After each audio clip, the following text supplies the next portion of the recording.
What if everything you thought you knew about someone was a lie? A reclusive millionaire, lost in a desperate search for meaning, and a life-changing secret hidden in plain sight. Join us as we unravel the extraordinary journey of a man who gave up his fortune to find true wealth. But when his disguise is uncovered, everything changes. The truth shocks everyone and leaves one question: who will he trust with his legacy? And will it all fall apart? Don't miss this heart-stirring tale. It will leave you questioning the true value of life. Share your thoughts below, and don't forget to hit subscribe for more captivating stories. The house was silent, not the peaceful kind of silence that brought calm, but the heavy, suffocating quiet of absence. Absence of life, of laughter, of meaning. Elliot Chambers stirred, his body aching from a fainting spell the night before. The room around him, once vibrant with purpose, now felt as hollow as his chest. He reached for the nightstand, his trembling hand finding the edge of a framed photograph. In the image, two young men stood side by side, himself and his brother Robert. Both smiled, carefree and full of ambition. Elliot traced the outline of Robert's face with his finger, a wave of regret tightening his throat. "Robert," he whispered, his voice breaking in the empty room. "What would you think of me now?" Elliot rose slowly, shuffling through the vast halls of his Charleston mansion. The opulence of the place mocked him. Chandeliers hung above empty dining tables, pristine leather-bound books filled shelves, untouched for years. It was a palace for a king who had no kingdom, just a lonely, aging man trapped within its walls. By the time he reached his study, exhaustion weighed heavy on him. He collapsed into the leather armchair and stared out the window. The sprawling lawn stretched out before him, but it felt as distant as a memory. He rubbed his chest absently, the ache more than just physical. His thoughts were drawn back to what he'd lost: his marriage, his connection to his brother, and now, his health. The hospital smelled of antiseptic and despair. Elliot sat across from Dr. Nathan Carr, a man who had seen him through decades of triumphs and trials. Today, though, Nathan's usual calm was overshadowed by worry. "Elliot," the doctor began, folding his hands, "I'm not going to sugarcoat this. Your heart condition is worsening. Without intervention, you have—" He hesitated, his voice dropping. "You have less than a year. And even with experimental treatment, the odds aren't in your favor." Elliot took a deep breath, the weight of those words crushing him. Yet, strangely, he didn't feel fear, only resignation. "A few more months? Maybe a year? What's the point, Nathan?" he asked, his tone flat. "To extend this hollow existence?" Nathan leaned forward, his brow furrowed. "Don't talk like that. You've built an empire, Elliot. You have the resources to fight this. Use them." Elliot shook his head. "I've spent my life building, accumulating. For what? No family, no one to carry my name. What kind of legacy is that?" The doctor sighed, clearly frustrated. "You're giving up too easily. Your wealth, your connections, they could change lives. Don't squander that." Elliot rose abruptly, his voice sharp. "What good is wealth if it's left to vultures? If I'm going to leave this world, I'll leave it on my terms." Back at the mansion, Elliot poured himself a drink, though it did little to ease the storm in his chest. Maggie Graves, his assistant of 20 years, entered quietly, her sharp eyes immediately noticing his pallor. "You've seen Carr?" she stated rather than asked. Elliot nodded, avoiding her gaze. "He says I've got less than a year." Maggie sank into the chair opposite him, her usually stoic demeanor softening. "Elliot, you can't just throw in the towel. There's still time to make things right." "With whom?" Elliot snapped. "Robert's gone. I have no family, no children. What's left?" "You've built something incredible," Maggie countered, her voice steady. "Use it to do some good. Philanthropy, scholarships, something to give meaning to all of this." Elliot stared into his glass, her words gnawing at him. Finally, he spoke, his tone quieter. "What if I could find someone deserving? Not because of their name or status, but because of their heart." Maggie blinked. "What are you saying?" "I'm saying—" Elliot hesitated, the weight of his idea settling over him. "I'll go out there, become one of them, a beggar, an invisible man, I'll find someone who sees value beyond money." Maggie's face paled. "Elliot, that's dangerous. You're not well enough for this." "I'm not well enough to sit here and wait to die," he replied sharply. "This is the only thing that makes sense now." She sighed, knowing the futility of arguing with him when he'd made up his mind. "If you're going to do this," she said reluctantly, "let me help you prepare. At least do it safely." Later that night, Elliot stood in his study, a map of Charleston spread out before him. His reflection in the window stared back, distorted and unfamiliar. The weight of his decision settled heavily on his shoulders, but for the first time in years he felt a spark of purpose.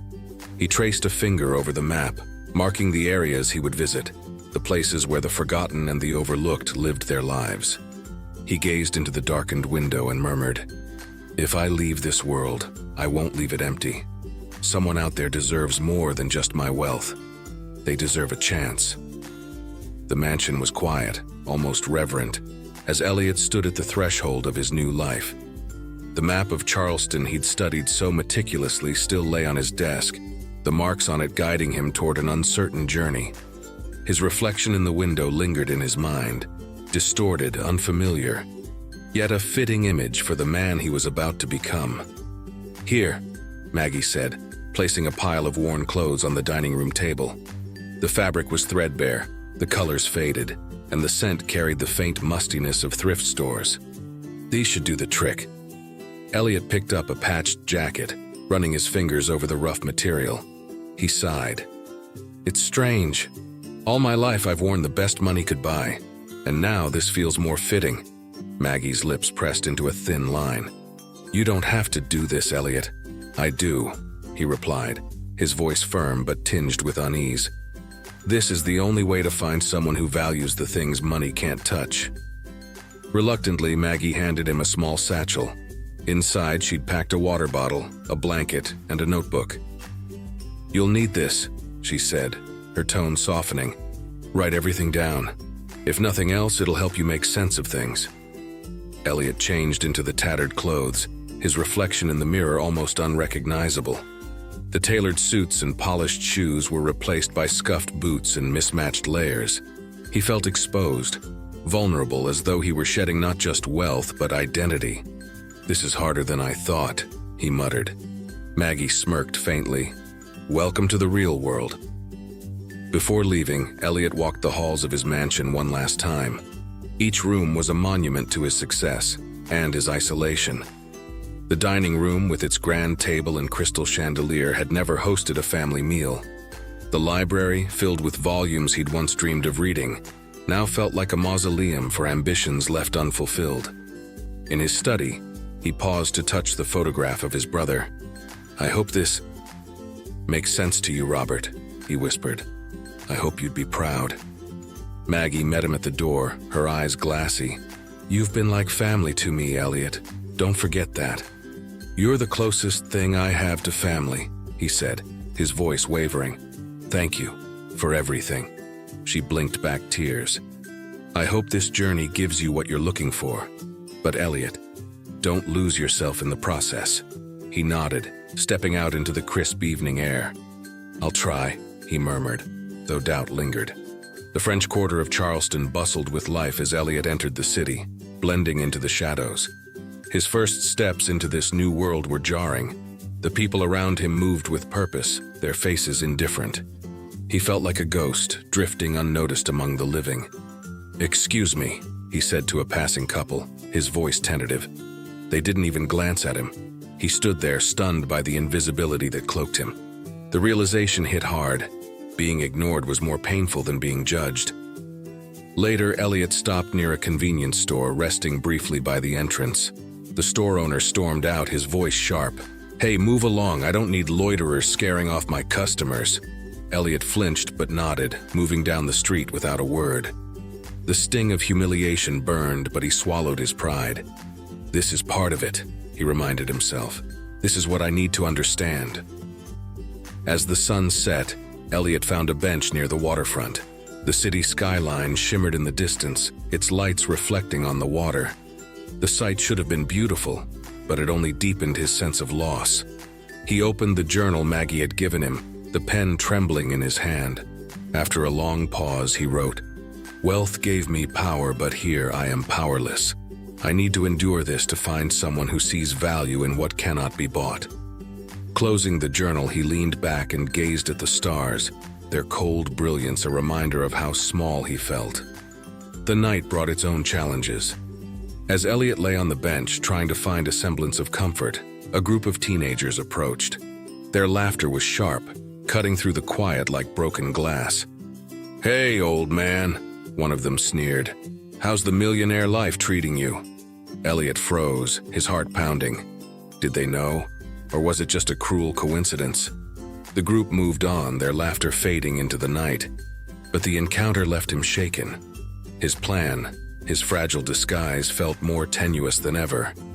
He pulled the blanket from his satchel and wrapped it tightly around himself. The cold seeped into his bones, and for the first time he questioned whether he could endure this journey. Elliot's sleep was restless, the hard surface of the park bench pressing into his back. The words of the teenager from the night before lingered in his mind, a mocking echo. "How's the millionaire life treating you?" His plan had seemed bold, daring even, but now it felt fragile, vulnerable. The morning air was sharp, carrying the faint scent of salt from the nearby harbor. Elliot stirred, his joints stiff and his breath visible in the crisp light of dawn. Around him, the city was waking. Joggers moved with steady rhythm along the paths, and vendors set up carts for the day ahead. He sat up slowly, wincing as a dull ache radiated through his body. "Move along, buddy," a park custodian said, waving a broom toward him. "This isn't a hotel." Elliot nodded, pulling his blanket tighter around him as he rose. The words stung, even though they weren't laced with malice. He shuffled away, feeling every bit the invisible man he'd become. By mid-morning, Elliot was wandering the streets, hunger gnawing at his stomach. He passed bustling cafes where patrons sipped steaming coffee and flipped through newspapers. His own reflection caught in a storefront window, unkempt hair, patched jacket, and hollowed eyes staring back at him. A man exiting the shop bumped into him without so much as an apology. Elliot turned to speak, but the man was already gone, absorbed in his phone.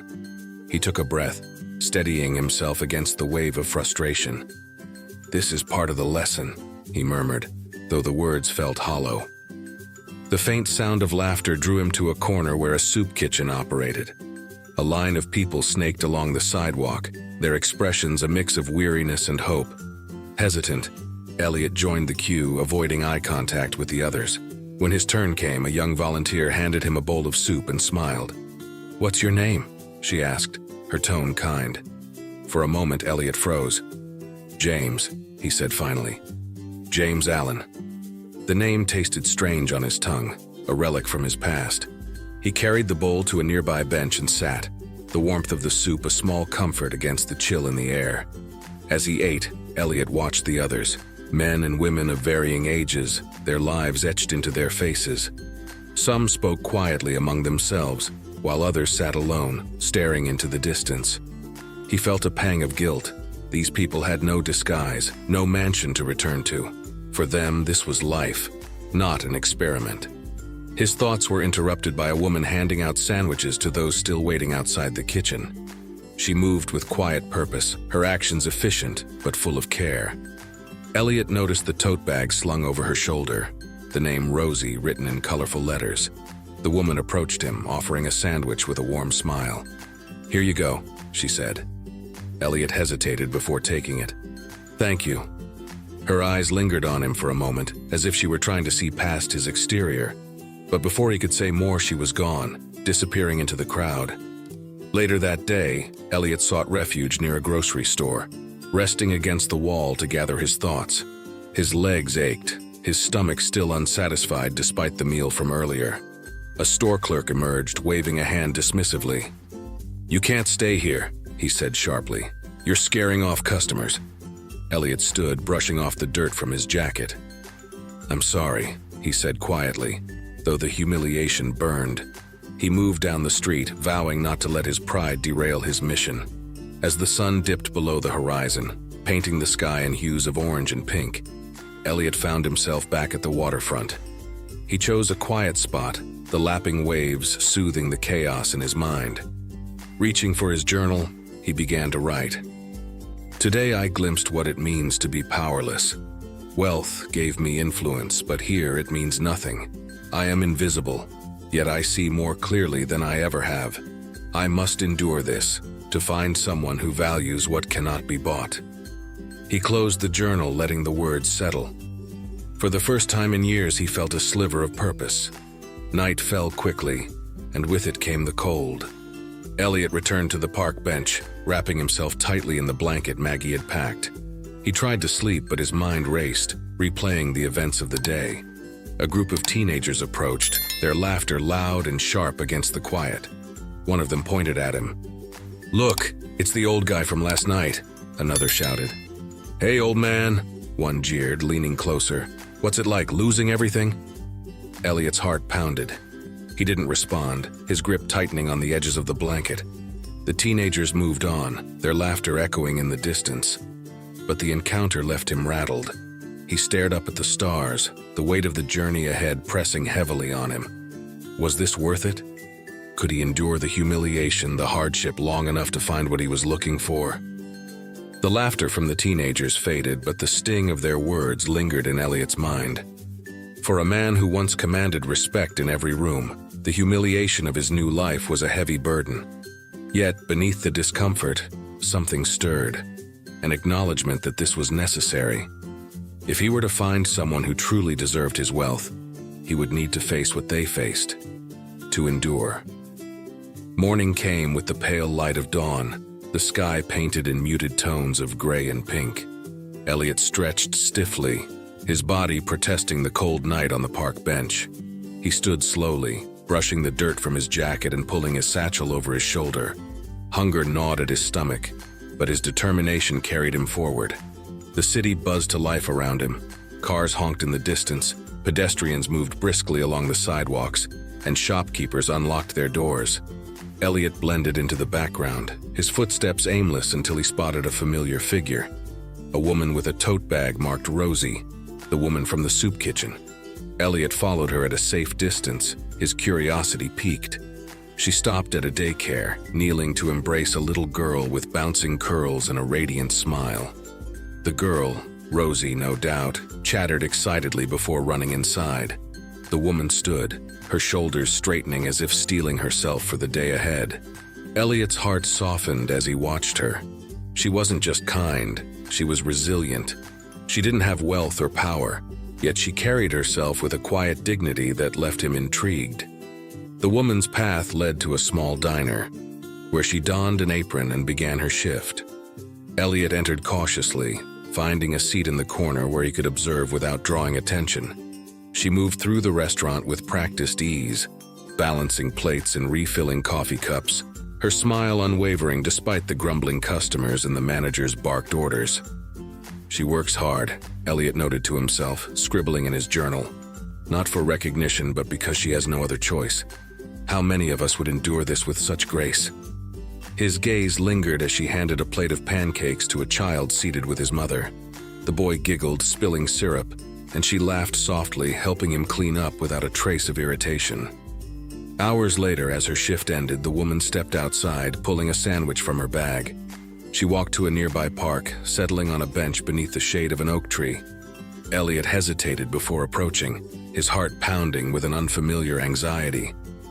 "Excuse me," he said, his voice low. "Is this seat taken?" She glanced up, her expression cautious but kind. "No, it's not. Go ahead." He sat, feeling the weight of her gaze. "Thank you," he murmured, unsure how to begin. "You work hard." She chuckled, unwrapping her sandwich. "Don't we all?" Elliot nodded, his fingers fidgeting with the strap of his satchel. "I just mean, you seem to care about people." Her eyes softened. "Everyone's got their struggles. If I can make someone's day a little better, why wouldn't I?" Their conversation was brief, but it left a profound impact on Elliot. Before parting, she offered him half her sandwich. "It's not much, but it's something," she said with a shrug. Elliot stared at the piece of bread in his hands, his throat tightening. "Thank you," he whispered. "Really?" She smiled, rising from the bench. "Take care of yourself." she said before walking away, the name Rosie still visible on her bag. As the sun dipped lower in the sky, Elliot wandered the streets, her words replaying in his mind. If I can make someone's day a little better, why wouldn't I? It was a sentiment he hadn't considered in years. Wealth had insulated him from such thinking, replacing generosity with transactions and sincerity with strategy. That night he returned to his park bench, the small piece of sandwich still in his satchel. He opened his journal and wrote, "Today, a stranger gave me something priceless, not food, but kindness. She gave without knowing who I am or what I could offer in return. What would the world look like if everyone lived like this?" As he drifted to sleep, the stars above seemed less cold, their light a reminder that even in the darkest places, there were glimmers of hope. The soft rustling of leaves overhead barely registered in Elliot's mind as he sat on the park bench, his journal open in his lap. Last night's encounter with Claire lingered in his thoughts. Her generosity, so simple yet profound, had stirred something deep within him. She gave so easily, despite having so little, a stark contrast to the man he had been for decades. Over the next several days, Elliot followed Claire's routine at a distance. Each morning she dropped Rosie off at daycare, her smile unwavering despite the weariness in her eyes. She then made her way to the diner, working long hours before heading to her second job cleaning offices. By evening she returned for Rosie, her daughter greeting her with an enthusiastic hug that seemed to erase the day's fatigue. Even as exhaustion weighed her down, Claire found moments to help others. Elliot watched as she handed a coffee to a man huddled in the alley behind the diner. Another day she spent her short break consoling a co-worker who had just received bad news. "She's a light in a world full of shadows," Elliot wrote in his journal, "and I've spent my life extinguishing them." One evening, after observing Claire and Rosie at the park, Elliot found himself transported back in time. It was a bustling restaurant, the chatter of patrons blending with the clinking of silverware. Elliot, in his early 30s, sat across from his older brother Robert. The air between them was thick with unspoken tension. "You've done well for yourself, Elliot," Robert began, his tone carefully measured. "But at what cost?" Elliot leaned back, bristling. "What's that supposed to mean?" Robert sighed, shaking his head. "You're building walls, Elliot, bigger and taller with every dollar you make. One day you'll look around and realize there's no one left inside them." "That's rich coming from you," Elliot retorted, his voice laced with bitterness. "You chose a career that barely pays the bills. Don't lecture me about walls when you've trapped yourself in mediocrity." Robert's expression hardened, the hurt flashing in his eyes. "There's more to life than money. You just don't see it. Yet." The memory faded, leaving Elliot staring at the bustling Charleston streets. He leaned heavily on the bench's armrest, the weight of those words sinking in. Robert had been right, but Elliot had been too consumed by ambition to listen. The flashback wasn't over. Another moment surfaced, one more painful than the last. This time, Elliot was older, his empire secure, but his personal life in shambles. He stood in his sprawling office, his brother pacing angrily before him. "You've abandoned everything we were taught," Robert accused, his voice trembling with frustration. "Mom and Dad didn't raise us to chase power or trample over others." "You think I trampled over you?" Elliot shot back.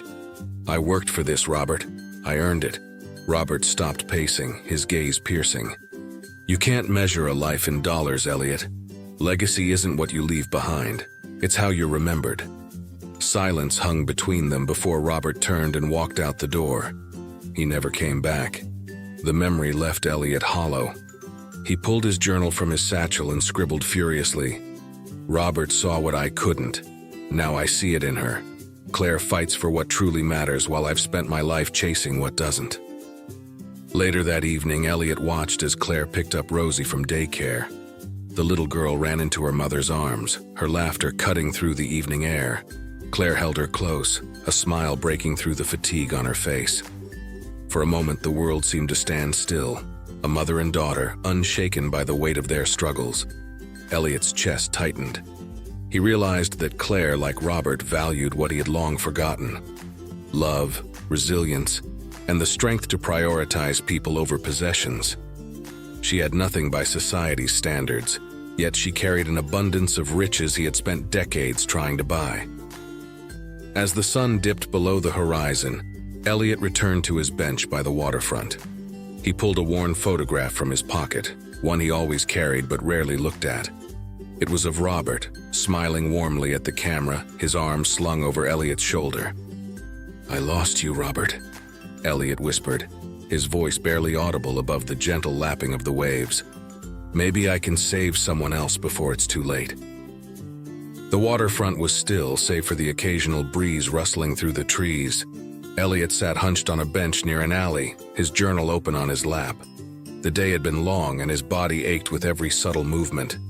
Yet despite his exhaustion, his mind was restless, turning over the thoughts of Claire and Rosie, their strength, their resilience.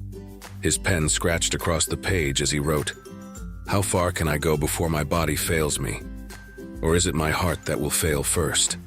These streets are merciless, but perhaps that's the test I need, to see the world for what it is." As the ink dried, Elliot closed the journal and leaned back, letting the cool evening air wash over him. He didn't notice the shadows that moved closer, didn't hear the laughter until it was too late. "Hey, old man," a voice sneered, dragging Elliot's attention back to the present. A group of teenagers stood in the alley, their faces partially obscured by hooded sweatshirts. The leader, a wiry young man with sharp features, stepped forward. "Bet you used to think you were better than us, huh?" Elliot tensed, clutching his satchel as he rose to his feet. "I don't want trouble," he said quietly, his voice steady but weak. The boy smirked. "Trouble? Who said anything about trouble?" He shoved Elliot back onto the bench. "We're just having a little fun." Elliot tried to stand, but another boy pushed him down again. Their laughter echoed, sharp and cruel, as one of them grabbed his satchel and rifled through it. "Nothing in here," another muttered, tossing the bag aside. "Maybe he's hiding it," the leader, Derek, taunted. He leaned closer, his voice dripping with mockery. "Where's all your money, old man? Spent it all on booze?" Elliot's chest tightened as he tried to steady his breathing. He reached for his satchel, but Derek shoved him hard, sending him sprawling to the ground. The others joined in, kicking at him as he struggled to shield himself. "Hey, leave him alone!" The shout cut through the night like a whip, halting the assault. Claire appeared at the edge of the alley, her face flushed and her hands clenched into fists. Despite her petite frame and obvious exhaustion, there was a fire in her eyes that froze the teenagers in place. Derek straightened, his bravado faltering for a moment. "This ain't your business, lady," he said, though his tone lacked its earlier bite. Claire stepped closer, her voice unwavering. "What kind of man are you, picking on someone who can't fight back?" The question hung in the air, and for a moment, no one moved. Derek's expression shifted. Anger, hesitation, and something else flickered across his face. The others looked to him, waiting for direction. Finally, he muttered, "Let's go."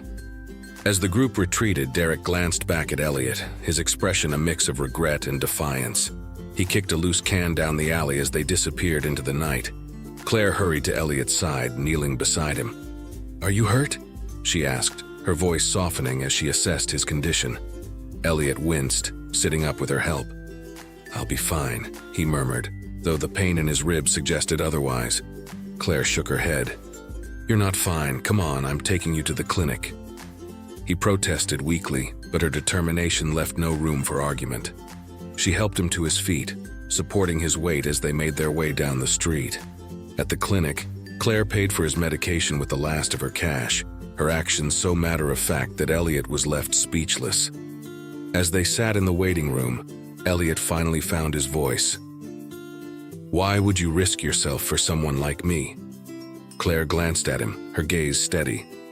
"Because someone once did the same for me," she said simply. "If we stop caring about each other, what's left?" Her words struck a chord deep within him. He opened his mouth to reply, but found himself at a loss. Instead, he watched as she helped the nurse with the paperwork, her kindness and resilience shining through in every action. Meanwhile, Derek wandered the streets alone, his hands shoved deep into his pockets. The adrenaline from the encounter had faded, leaving behind a gnawing discomfort. Kicking a can down the road, he muttered to himself, "What's wrong with you, Derek? You're better than this."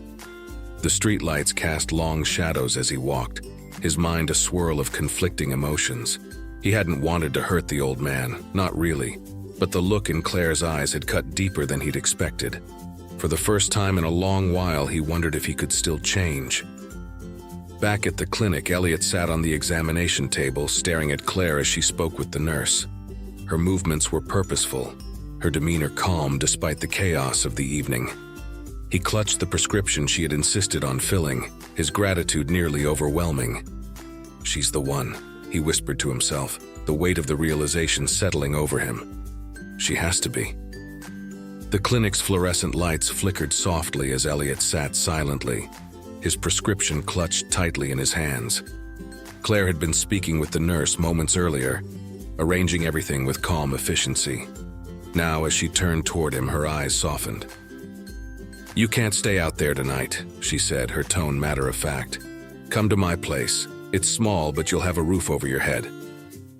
Elliot hesitated, caught off guard by her generosity. "I don't want to impose." Claire shook her head. "You're not. Just let someone help you for once." Her words struck a chord, and he nodded. "Thank you," he said quietly. Claire's apartment was nestled in an aging complex on the outskirts of town. The stairs creaked as they climbed, and the faint scent of laundry detergent lingered in the hallways. When she opened the door, Elliot was greeted by a space that, while modest, radiated warmth. The walls were adorned with children's drawings, their vibrant colors a stark contrast to the peeling paint. A small second-hand couch faced a television, and the kitchenette was neatly organized. A stack of books and toys filled one corner, evidence of a child's active presence.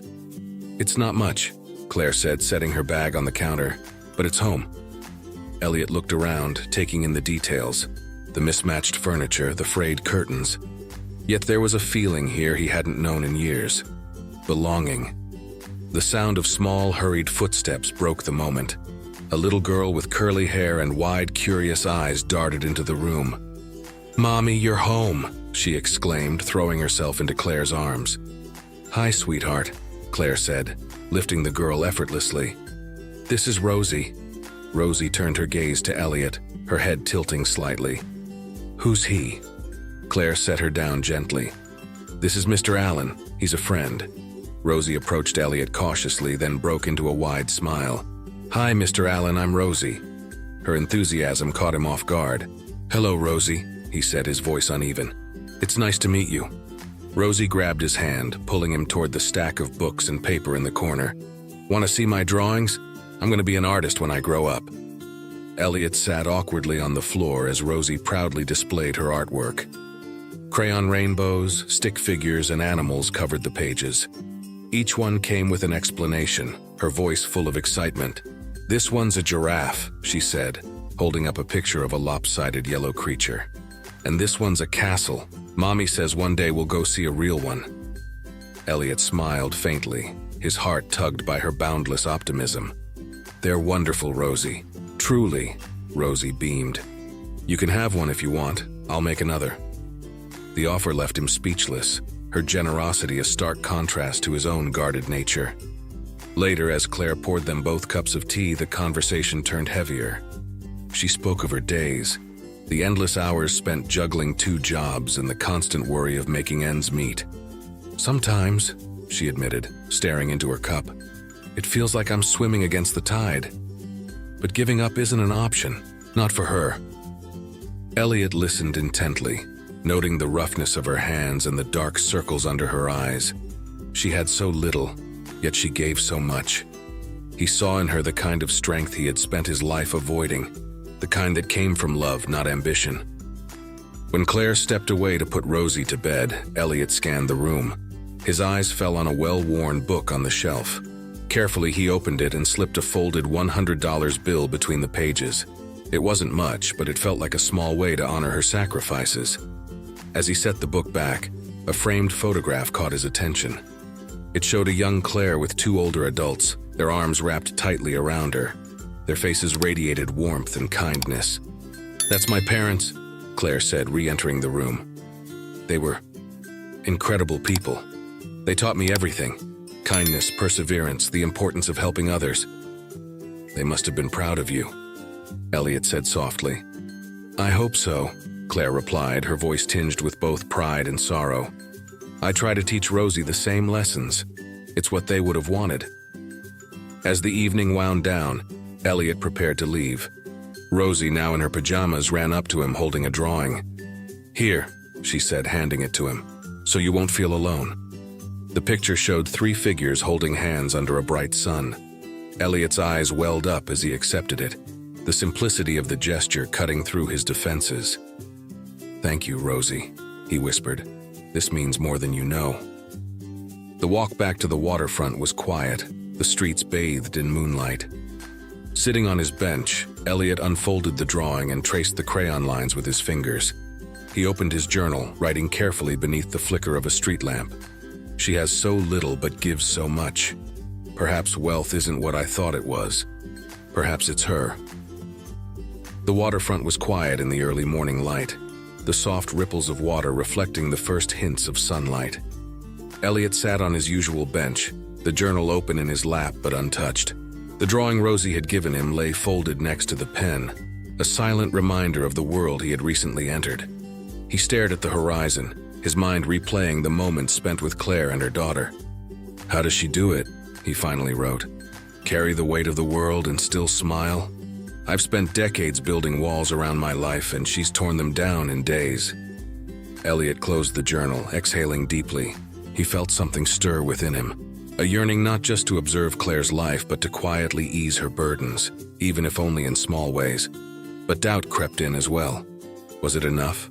Would it ever be? That evening, Elliot found himself outside Claire's apartment building once again.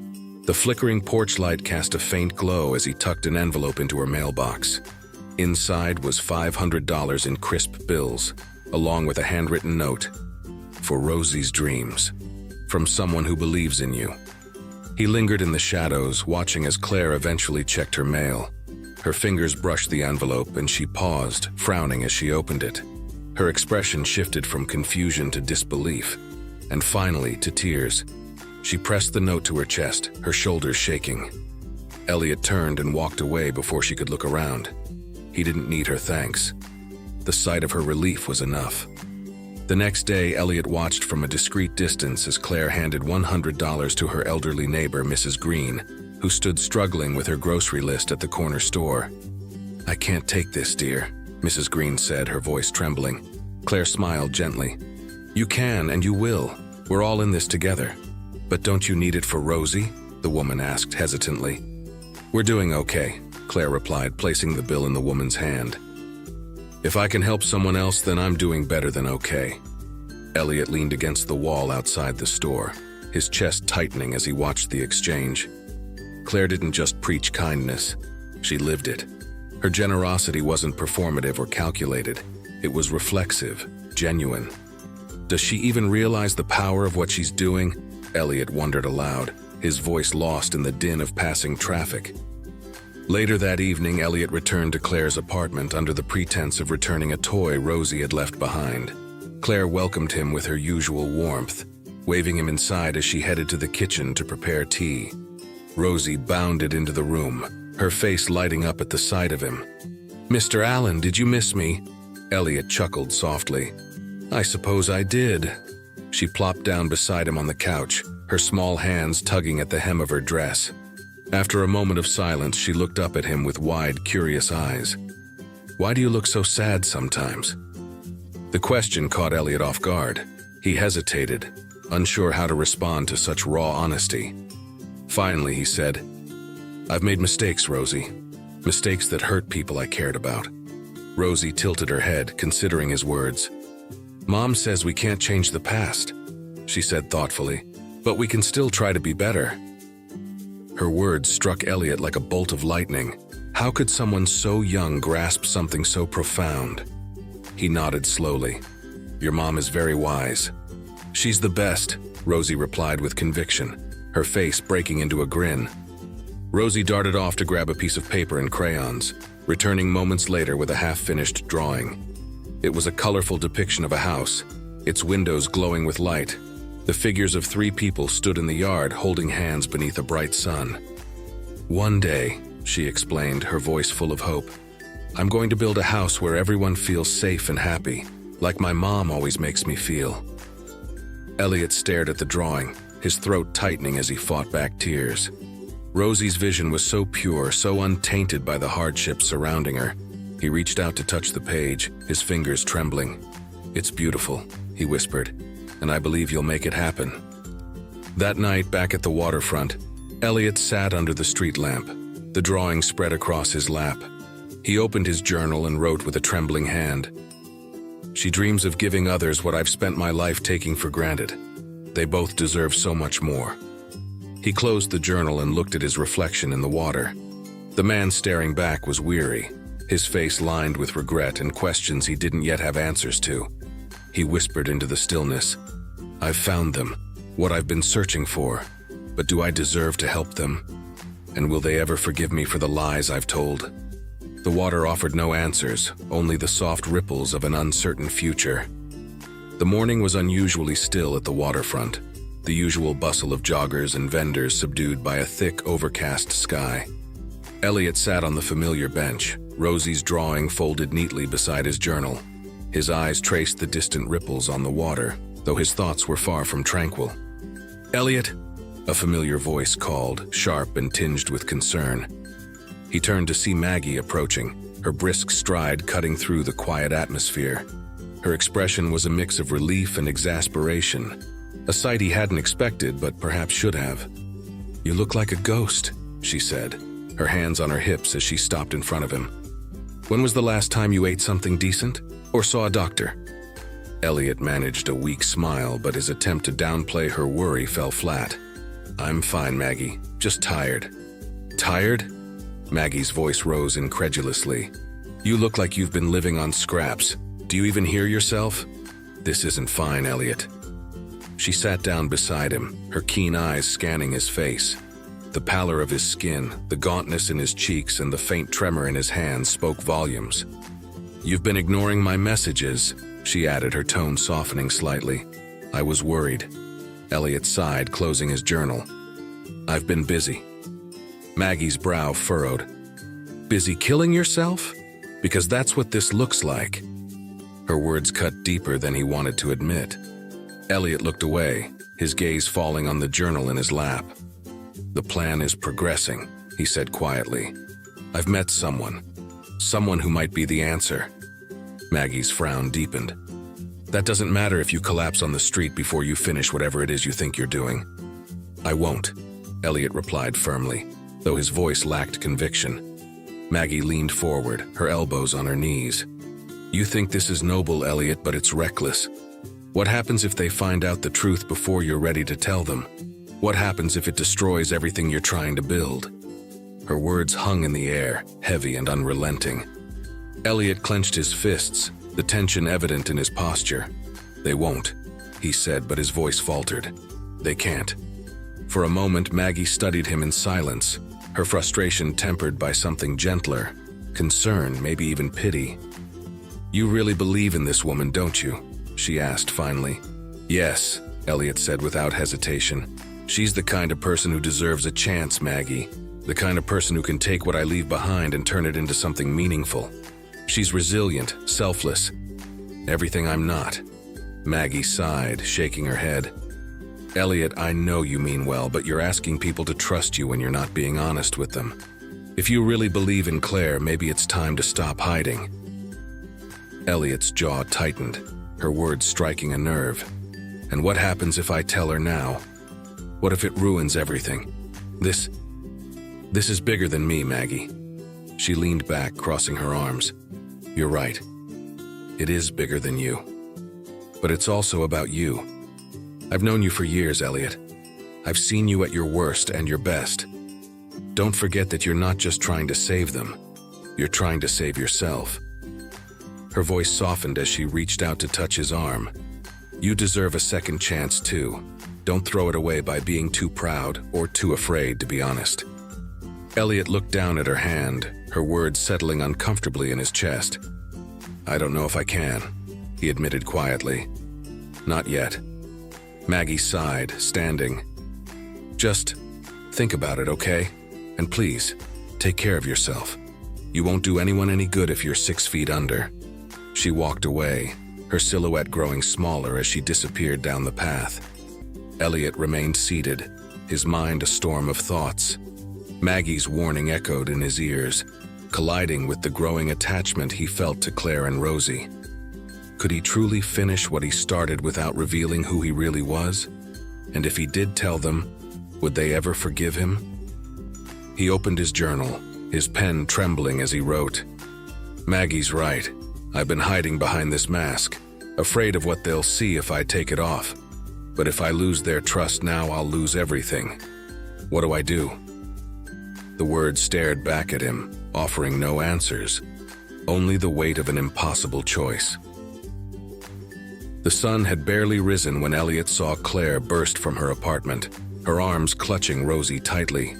Rosie's face was pale, her small body limp against her mother's chest.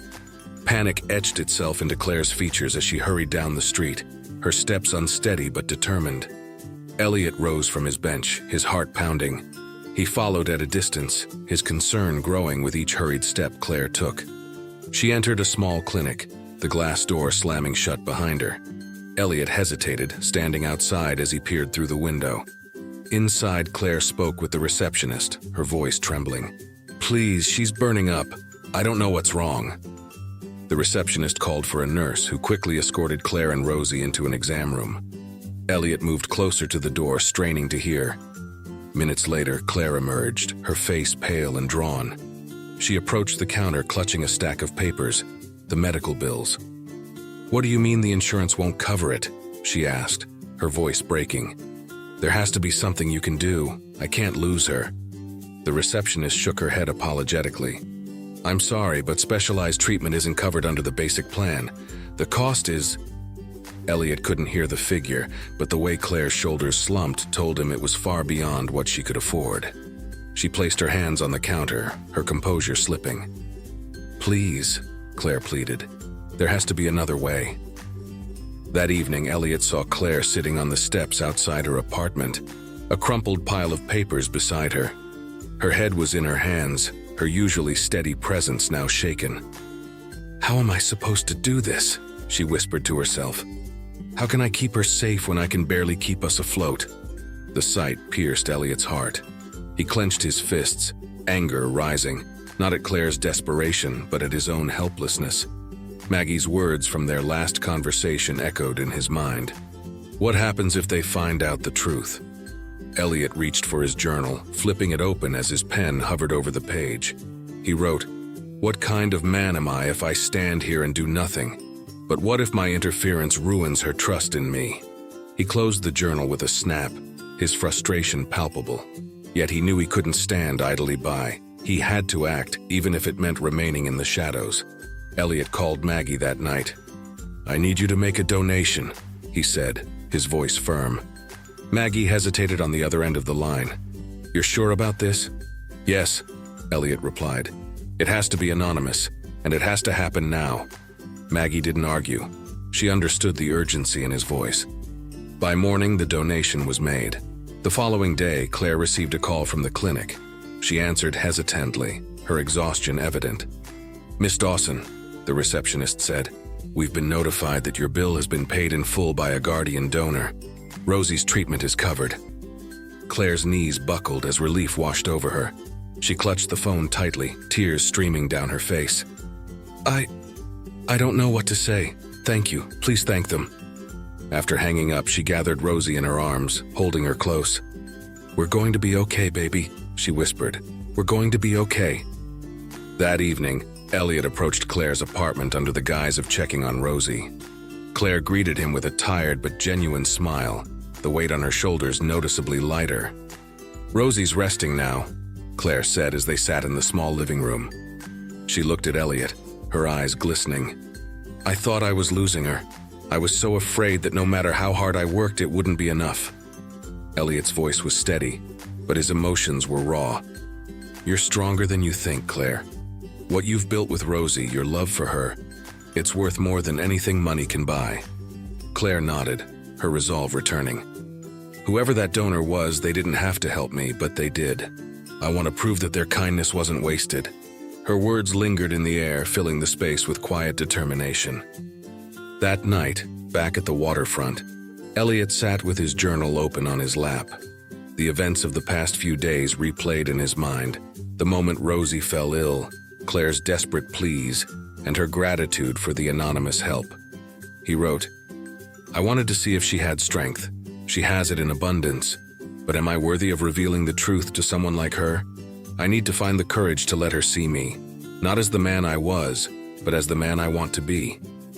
Elliot placed the journal back into his satchel, his gaze fixed on the glowing light in Rosie's window. He whispered to himself, "Maybe it's time to take the mask off." With that, he made a silent vow to change the course of his plan, not just for Claire and Rosie, but for himself. The steady rhythm of the postman's footsteps on the stairs broke the stillness of Claire's afternoon. She opened her mailbox out of habit, not expecting much beyond the usual bills and junk mail. Her fingers paused as they brushed against a crisp, cream-colored envelope, its weight and texture unlike anything else. Claire's name was printed neatly on the front, no return address. She carried it inside with cautious curiosity, sitting at her small kitchen table. Rosie was busy drawing in the living room, humming softly to herself. Claire opened the envelope carefully, unfolding the letter within. Her eyes skimmed the opening lines, widening in disbelief. It was from a non-profit organization, inviting her to interview for a managerial position. The details were almost too perfect to believe. Stable pay, reasonable hours, and the chance to work in a role that involved helping others. Claire read the letter twice, her hands trembling slightly. She whispered, How did they even find me?" The words on the page seemed to blur as a mix of hope and doubt swirled in her mind. Opportunities like this didn't just fall into her lap. Was this real? Or was it a cruel mistake? That evening, Claire confided in her coworker and friend, Leanne, over coffee in the break room at the diner. "It feels too good to be true," Claire admitted, setting the letter on the table between them. "Things like this don't happen to people like me." Leanne frowned as she read the letter. "Maybe it's not as random as you think. Maybe someone saw something in you." Claire shook her head. "I'm just a waitress, Leanne. I don't have the qualifications for something like this." "You're more than just a waitress, Claire," Leanne said firmly. "You're a fighter, and this job, if it's legit, sounds like something made for someone like you." Claire looked at the letter again, her fingers tracing the embossed logo. The doubts still lingered, but a small voice inside her whispered, "What if this is real?" Elliot watched Claire from a distance as she sat on the diner's back steps during her break, the letter clutched tightly in her hand. Her expression was one of conflict, hope battling against a lifetime of disappointments. He opened his journal, his pen scratching against the page. She's hesitant, not because she lacks courage, but because life has taught her to expect hardship. What would it take to convince her to trust in something good? Elliot closed the journal with a sigh. He wished he could reassure her directly, but he knew the timing wasn't right. For now, he had to trust that she would take the leap. 2 days later, Claire stood outside the nonprofit's modest office building, her heart pounding. She had almost turned back twice, but Rosie's cheerful encouragement that morning echoed in her mind. "You'll do great, Mom. They'd be silly not to hire you." She took a deep breath and walked inside. Maggie greeted her warmly, introducing herself as the organization's director. Elliot had briefed Maggie thoroughly, and she played her role perfectly, treating Claire with professional respect while subtly assessing her character. The interview was straightforward, but the questions were designed to reveal more than just experience. Maggie asked about Claire's values, her challenges, and her dreams. Claire spoke with honesty and humility, her words flowing more easily than she had expected. "I've always believed in helping others, even when I didn't have much to give," she said. "It's how my parents raised me." Maggie smiled. "And it shows. You've faced challenges that would break most people, but here you are, still fighting. That's the kind of strength we need." The interview ended with Maggie hinting that someone who deeply believed in Claire's potential had recommended her for the role. Claire left the office feeling lighter, though a flicker of doubt still lingered. Later, as she walked through the city, Claire reflected on her life. So many opportunities had slipped through her fingers, some because of circumstances, others because of fear. She paused by a shop window, her reflection staring back at her. "If I don't take a chance now," she whispered to herself, "I might never get another one." When she arrived home, Rosie greeted her with a handmade card, its edges decorated with bright colors and glitter. Inside, in her careful, childish handwriting, Rosie had written, "Good luck, Mom, you're the best ever." Claire's eyes filled with tears as she hugged her daughter tightly. Rosie looked up at her with absolute confidence. "They'd be silly not to hire you." Claire laughed through her tears. "We'll see, sweetheart. But no matter what, I'll keep trying." From his spot near the apartment complex, Elliot watched the scene unfold. Claire stood in the doorway, the card still in her hands, her expression resolute. She looked up at the night sky as if seeking strength from the stars. Elliot opened his journal, his hand steady as he wrote, "She's more than I hoped for, strong, kind, and brave. But now, I must find the strength to reveal myself to her. She deserves the truth." The next evening, the phone rang in Claire's apartment. She answered hesitantly, bracing herself for more bad news. Instead, Maggie's voice greeted her warmly. "Miss Dawson, we'd like to offer you the position. Your interview was outstanding, and we believe you'll be a great asset to our team." Claire's hand flew to her mouth, the weight of the words taking a moment to sink in. "Thank you," she whispered. "Thank you so much." After hanging up, she turned to Rosie, who was drawing at the kitchen table. "Rosie," she said, her voice trembling, "I got the job." Rosie squealed in delight, running into her mother's arms. Claire held her close, whispering, "Maybe this is our new beginning." Outside, Elliot stood in the shadows, his face a mixture of relief and apprehension. He knew the moment was approaching when his plan would have to shift, and his truths would have to be laid bare. The night was colder than usual, a sharp breeze cutting through the streets as Elliot trudged back toward the park. His steps were unsteady, his breath labored with each passing minute. He clutched his chest briefly, brushing off the discomfort as fatigue. But deep down, he knew the truth. His body was failing him. The streetlights cast long shadows across the deserted road, and Elliot paused to lean against a lamppost. The world around him seemed to spin.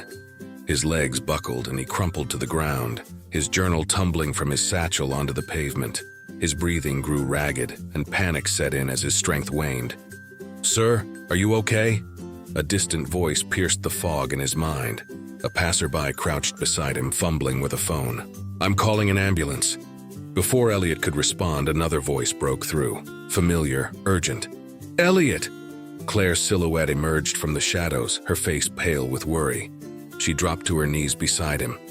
"Stay with me," she said, her tone firm but trembling. "Help is coming." By the time the ambulance arrived, Claire had taken charge, speaking calmly to the paramedics and refusing to leave Elliot's side. Despite her exhaustion from a long shift, she climbed into the ambulance with him, clutching his hand as the sirens wailed through the city streets. At the hospital, Claire used the last of her cash to cover the initial paperwork. As she sat in the waiting room, her hands shook, not from fear, but from an inexplicable bond that had formed between them. She whispered to herself, "Why do I care so much about someone I barely know?" Inside the emergency room, a nurse approached Claire. "Are you a relative? We need his next of kin." Claire hesitated, then shook her head. I'm just a friend." "Do you know if he has any identification?" the nurse asked. "We need to contact someone." Claire nodded, reaching for Elliot's satchel. As she sifted through its contents, her fingers brushed against a leather-bound journal. Curious, she opened it to the first page, her eyes scanning the handwriting. The entries revealed more than she could have imagined. Page after page detailed Elliot's journey, his reflections on life, his observations of her and Rosie, and most shockingly, his true identity. The words blurred as anger and confusion surged through her. Claire slammed the journal shut, her breathing uneven. The man she thought was a down-on-his-luck drifter was, in fact, James Elliot Chambers, a wealthy millionaire who had been orchestrating events from the shadows. When Elliot opened his eyes hours later, he found Claire sitting by his bedside, her face unreadable.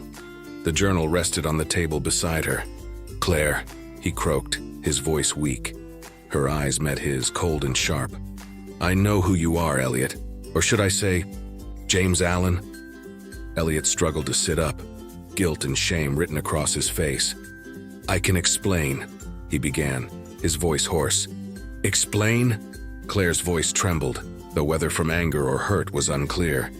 "You've been lying to me this whole time, watching us, manipulating our lives." "It wasn't like that," Elliot insisted, his tone pleading. "I didn't know how else to find someone who truly deserved my help." Claire's laugh was bitter.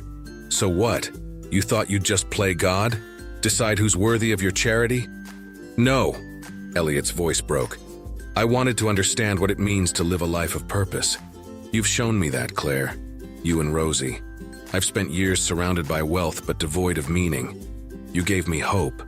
Claire stood, her hands clenched at her sides. "Do you think our struggles are some kind of game?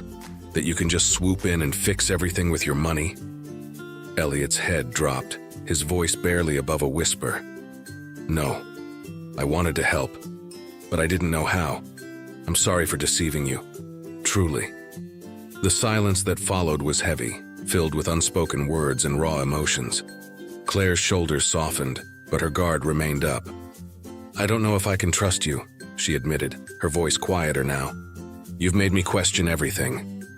Later, Rosie entered the room, her small frame dwarfed by the oversized hospital chair she dragged to Elliot's bedside. She held out a drawing, her innocent smile lighting up the room. "This is for you," she said. "You look like you need something happy." Elliot took the drawing with trembling hands. It was a simple picture of a sunlit meadow with the words, "Get well soon," written in bold crayon. His eyes filled with tears as he whispered, "Thank you, Rosie. It's beautiful." Watching the exchange, Claire's resolve wavered. Despite her anger, she couldn't deny the goodness she had glimpsed in Elliot, the same goodness Rosie so easily saw. Elliot turned to Claire, his voice steady despite his weakness. "My intentions were genuine, Claire. I don't want to control you or your future. I want to give you the chance to create the life you've always deserved." Claire nodded slowly, her expression conflicted. "I need time, Elliot. Time to figure out what all this means." Elliot met her gaze, his voice soft but firm. "Take all the time you need. I'll wait as long as it takes." As Claire left the room, the journal clutched tightly in her hands, she paused at the doorway. Without turning back, she said, "You've changed our lives, Elliot. But trust isn't something you can buy. It's something you earn." Elliot watched her go, the weight of her words settling over him. Alone in the sterile room, he whispered to himself, "I'll earn it, whatever it takes."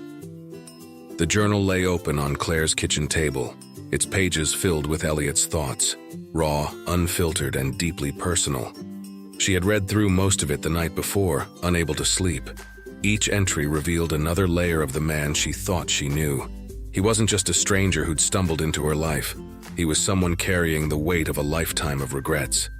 Yet the anger still simmered beneath the surface. She muttered to herself, "He had no right to meddle in my life like this. None." Rosie's soft footsteps pulled her from her thoughts. The little girl rubbed her sleepy eyes as she padded into the kitchen. "Mommy, why do you look sad?" Claire hesitated, unsure how to explain. Finally, she said, "Sometimes people do the wrong things for the right reasons. I just need to figure out if I can trust them again." Rosie tilted her head, her innocent gaze full of curiosity. "Can you trust me, Mommy?" Claire smiled faintly, reaching out to tuck a strand of hair behind Rosie's ear. "Always, sweetheart. Always." Later that morning, Claire walked next door to visit her neighbor, Grace Porter. Grace, a retired social worker with a no-nonsense demeanor, was pouring tea when Claire arrived. The aroma of chamomile filled the cozy living room. Claire sat across from her, clutching Elliot's journal. "I need your advice," she said, her voice tinged with frustration. "There's this man. He's been helping me and Rosie, but he lied to us, Grace. Lied about who he is and why he's here." Grace set her teacup down, her sharp eyes narrowing. "Go on. He's rich, filthy rich, and for some reason he's been pretending to be, well, someone like us. He says he wanted to see if I deserved his help." Claire's words tumbled out in a rush, her anger flaring. "Can you believe that? Like my struggles are some kind of test. Grace leaned back, folding her hands in her lap. Sounds complicated. But tell me this. Were his actions meant to hurt you or to help you? Claire faltered. To help, I think. But he should have trusted me. Grace nodded.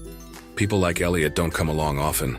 If his intentions were good, maybe it's worth hearing him out. Claire sighed, her grip on the journal tightening. I don't know if I can forgive him. You don't have to decide that today, Grace said gently. But don't close the door on something or someone just because they didn't approach things the way you would have. Sometimes we all need a second chance. A few days later, Claire stood outside Elliot's hospital room.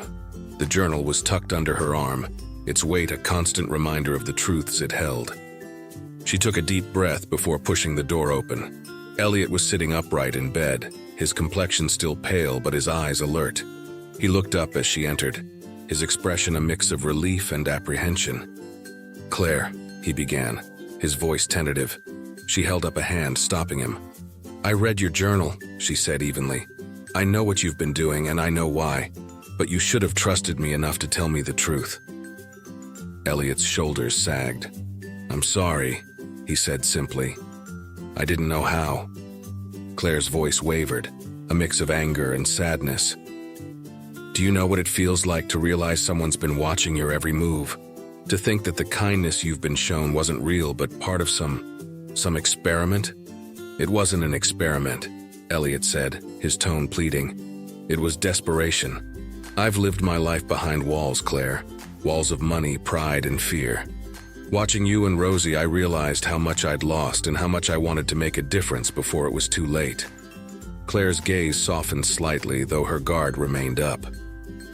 It's hard to forgive someone who lied to me, she admitted, but it's harder to ignore what you've done for me and Rosie. I never wanted to hurt you, Elliot said earnestly. I wanted to give you a chance, the chance I never gave myself. Claire sighed, pulling a chair closer to the bed. I'm not saying I forgive you completely, but maybe we can figure this out together for Rosie's sake and for yours. A flicker of hope crossed Elliot's face. Thank you, he said quietly. You have no idea what that means to me. After a moment, he hesitated, then added, I have an idea. Something I've been thinking about. Claire raised an eyebrow. What kind of idea? Elliot sat up straighter, his voice gaining strength. This isn't about charity, Claire. It's about partnership. You've already shown me what matters. Let's make it matter for others too. Together we can use my wealth to help people like you. People who deserve a chance. Claire's initial reaction was skepticism, but as Elliot spoke, she saw the sincerity in his eyes. The idea intrigued her, though she wasn't ready to commit. We'll see, she said cautiously. I need time to think about it. Take all the time you need, Elliot replied. I'm not going anywhere. As Claire stood to leave, she paused at the door. Turning back, she said, You've given me a lot to think about, Elliot. Don't waste the second chance you're asking for. Elliot smiled faintly, his eyes steady. I won't.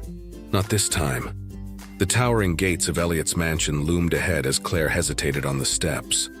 Rosie clung to her hand, her eyes wide as she took in the grand sight. Elliot stood beside them, his frail figure contrasting sharply with the imposing structure. It's beautiful, Claire said, her voice tinged with disbelief. But it feels so empty. Elliot gave a small, bittersweet smile. That's exactly what it is. I thought this house was my success. I didn't realize it was my cage until I stepped outside it. As they stepped inside, the mansion's grandeur became even more overwhelming. Marble floors gleamed under the soft light of crystal chandeliers. Paintings adorned the walls, and the air carried a faint scent of polished wood and aged leather. But as Claire looked closer, she noticed the absence of personal touches. No family photos, no signs of a life lived. You've lived in all this, Claire said quietly, and yet you chose to sleep on the streets? I don't know whether to be impressed or worried about you. Elliot chuckled softly, leading them into his study. Maybe both. In the days that followed, the mansion became the unlikely headquarters for a project that would transform lives. Elliot and Claire sat for hours, brainstorming ideas on how to use his wealth to make a lasting impact. The vision they created together began to take shape. A community center in Charleston designed to support single parents, provide job training, and offer educational programs for children. "You've lived this struggle," Elliot said, his tone firm. "You know what people need better than I ever could. You should take the lead." Claire hesitated, her confidence faltering. "Me? Elliot, I've never handled something like this before." "If Rosie believes in you," Elliot said with a smile, "why shouldn't I?" Rosie became an unexpected source of inspiration for the project. With crayons and markers in hand, she sketched her ideas. A bright, colorful building with a garden, a playroom, and a library filled with books. She presented her drawings to Elliot and Claire with an enthusiasm that was contagious. "Can we make a big playroom?" Rosie asked, her eyes shining. "And a garden. Gardens make people happy." Elliot smiled warmly, his heart lifting. "A garden it is, then." Maggie soon joined the team, her organizational skills proving invaluable as she handled logistics and managed deadlines. She developed a strong bond with Claire and Rosie, becoming both a mentor and a friend. "I've seen Elliot at his best and worst," Maggie confided to Claire one evening. "Trust me, when he sets his mind on something, he doesn't stop until it's done." Claire smiled, a newfound respect for Elliot growing in her heart. "I'm starting to see that." Despite the progress they were making, Elliot's health began to decline. His movements grew slower, his breaths more labored. Claire noticed his fatigue one afternoon as he leaned heavily against the desk, his face pale. "You need to rest, Elliot," she urged, concern etched in her voice. "You're pushing yourself too hard." Elliot shook his head, his determination unwavering. "I don't need more time, Claire. I just need enough to see this through." The collaboration between Elliot and Claire transformed their relationship. She began to see him not as the manipulative millionaire she had once resented, but as a man seeking redemption. Their conversations became deeper, more personal, and more honest. "You're not who I thought you were, Elliot," Claire said one evening as they reviewed blueprints for the center. "You're better than that." Elliot looked at her, his eyes filled with gratitude. "And you've made me better, Claire, more than you know." As construction on the community center began, the project drew attention from the local community. Volunteers stepped forward to lend a hand, inspired by the vision that Claire and Elliot had shared. Rosie often joined the workers, her cheerful presence lifting everyone's spirits. One afternoon, Rosie handed Elliot a new drawing, a picture of the three of them standing in front of a garden filled with flowers. Above them, she had written in bold letters, "Our new home for everyone." Elliot's hands trembled as he held the drawing, his chest tightening with emotion. He wrote in his journal that night, "For the first time, I feel like I'm building something that matters, and it's because of her." The nearly completed center stood as a beacon of hope, its walls painted in vibrant colors and its garden freshly planted. Elliot stood in front of it, Rosie's drawing in hand, his eyes scanning the building with a sense of fulfillment. "This is what a legacy should look like," he whispered to himself. The sound of children's laughter from the nearby playground filled the air, a reminder of the brighter future he had helped create. The morning sun bathed the community center in a golden light, casting a warm glow over the vibrant building. Its walls, adorned with Rosie's colorful drawings, stood as a beacon of hope in the heart of Charleston. The garden outside was alive with the colors of freshly bloomed flowers, their fragrance filling the air. Elliot stood at the back of the crowd, leaning on his cane for support. His once frail frame seemed lighter today, buoyed by the joy and excitement buzzing around him. Beside him, Maggie adjusted his scarf and whispered, "Are you ready?" Elliot nodded, his eyes fixed on Claire, who was stepping up to the podium. Her voice, steady and filled with emotion, carried over the crowd. "This center is not just a building," she began. "It's a promise to give hope, to support dreams, and to remind us all that we're stronger together." The crowd erupted in applause, but Elliot stayed quiet, a proud smile spreading across his face. "She's everything I hoped for and more," he murmured to Maggie. Inside the center, families explored the playrooms, classrooms, and resource areas. Rosie led a group of children to the garden, her laughter echoing as she showed them the flowers she had helped plant. Elliot slipped away from the commotion, finding a quiet bench in the garden. He took out his journal, its pages now filled with his thoughts, reflections, and dreams. Slowly, he wrote his final entry. "I've spent a lifetime chasing wealth, but only now do I understand its true purpose. This is my wealth, the lives I've touched, the love I've found." Closing the journal, he gazed at the flowers swaying gently in the breeze, their vibrant colors a testament to the life he had built with Claire and Rosie. That evening, the mansion was filled with warmth and laughter. Elliot, Claire, Rosie, Maggie, and Grace gathered around the dining table for a simple meal. Stories flowed freely, each one bringing a new round of laughter or quiet reflection. At one point, Elliot cleared his throat, the room falling silent as he spoke. "I'm not afraid anymore," he said, his voice steady but soft. "I've found what I was looking for. Promise me you'll keep this going, Claire. Not for me, but for the people who need it." Claire blinked back tears, reaching across the table to squeeze his hand. "I promise, Elliot. We'll make you proud." In the days that followed, Elliot's health declined rapidly. Each visit from Claire and Rosie became a treasured moment, filled with laughter and stories that seemed to brighten even his darkest hours. One evening, Rosie sat beside him, her small hand resting on his. "Do you think we'll see each other again someday?" she asked, her voice tinged with both innocence and sadness. Elliot smiled faintly, his gaze drifting to the garden outside. "I believe so, Rosie. In a garden, maybe, with lots of flowers." One quiet morning, as the first rays of sunlight touched the mansion, Elliot passed away peacefully in his sleep. Claire, Maggie, and Rosie were there, holding his hands and ensuring he was surrounded by love. The mansion, once a symbol of isolation, had become a place of connection and warmth in his final days. A few days later, a small memorial was held at the community center. The garden was filled with people whose lives Elliot had touched, directly or indirectly. Claire stood at the front holding his journal. Her voice broke slightly as she read aloud. "True wealth is not what we keep but what we give. It's the lives we touch and the love we leave behind."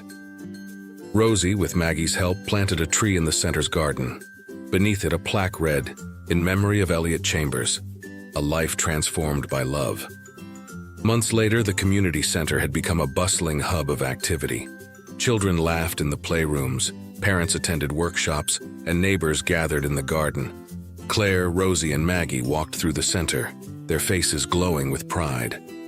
Rosie tugged on Claire's sleeve, pointing to the garden. "Do you think Mr. Elliot would like it here?" Claire knelt beside her, brushing a strand of hair from her daughter's face. "I think he'd love it, sweetheart." The final scene showed the tree Rosie had planted, now surrounded by vibrant flowers. Beneath its shade rested Elliot's journal, open to his last words. "Home is not a place, it's the people we choose to share it with." As the story of Elliot Chambers comes to a close, it leaves us with a profound reminder. Wealth is not measured by the money we accumulate, but by the lives we touch and the love we share. Elliot's journey teaches us that redemption is always possible, that courage can come in the simplest of acts, and that true legacy lies in building something meaningful for others. What about you? Have you ever experienced a moment where kindness, whether given or received, changed the course of your life? Or perhaps you've seen someone find a second chance just like Elliot did? Share your thoughts and stories in the comments below. We'd love to hear how this narrative resonates with your own experiences. If this story moved you, imagine the many others we have waiting to share. Don't forget to like, comment, and subscribe to our channel. Your support inspires us to bring more heartwarming and thought-provoking tales to life. Until next time, thank you for being part of this journey with us.